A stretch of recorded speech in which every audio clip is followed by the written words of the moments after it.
বর্বর ইসরায়েলের বিরামহীন আগ্রাসনের জেরে ফিলিস্তিনের অবরুদ্ধ উপত্যকা গাজার মানবিক পরিস্থিতি পৃথিবীর দোজখে পরিণত হয়েছে।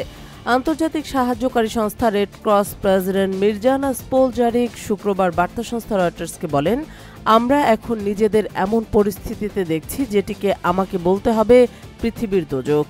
মানুষ বিভিন্ন জায়গায় বিদ্যুৎ, পানি, খাবার পায় না। আগামী 2 সপ্তাহের মধ্যে তারা তাদের অস্থায়ী হাসপাতালগুলো বন্ধ করে দিতে বাধ্য হবে।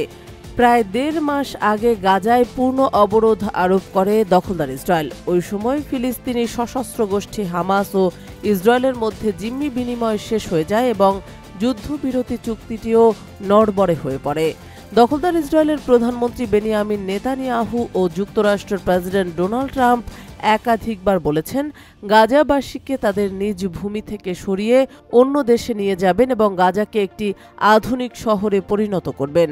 তাদের এই প্রস্তাবকেই প্রত্যাখ্যান করেছে সৌদি আরবের পররাষ্ট্রমন্ত্রী প্রিন্স ফয়সাল বিন ফারহান জানিয়েছেন, ফিলিস্তিনিদের নিজ ভূমি থেকে উচ্ছেদের যে কোনো প্রস্তাবকে প্রত্যাখ্যান করেন তারা। শুক্রবার তুরস্কের আন্তালিয়াতে গাজা যুদ্ধ বন্ধে বিভিন্ন দেশের মন্ত্রী পর্যায়ের বৈঠকে নিজেদের অবস্থান ব্যক্ত করেন সৌদির মন্ত্রী।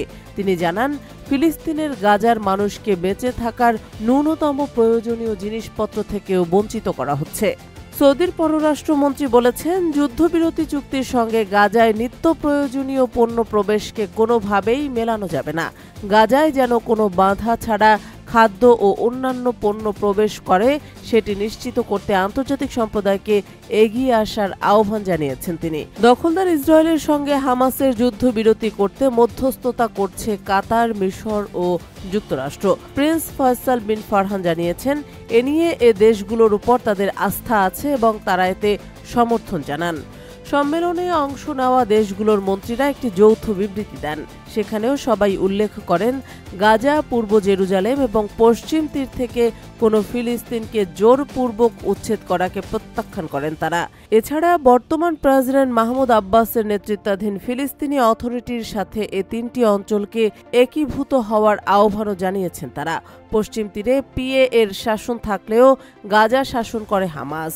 এছাড়া ইসরায়েল দখলদার বাহিনী হিসেবে ফিলিস্তিনের দখলকৃত অঞ্চলে যেসব বসতি স্থাপন ও সম্প্রসারণ করছে সেগুলোরও নিন্দা জানিয়েছেন তারা।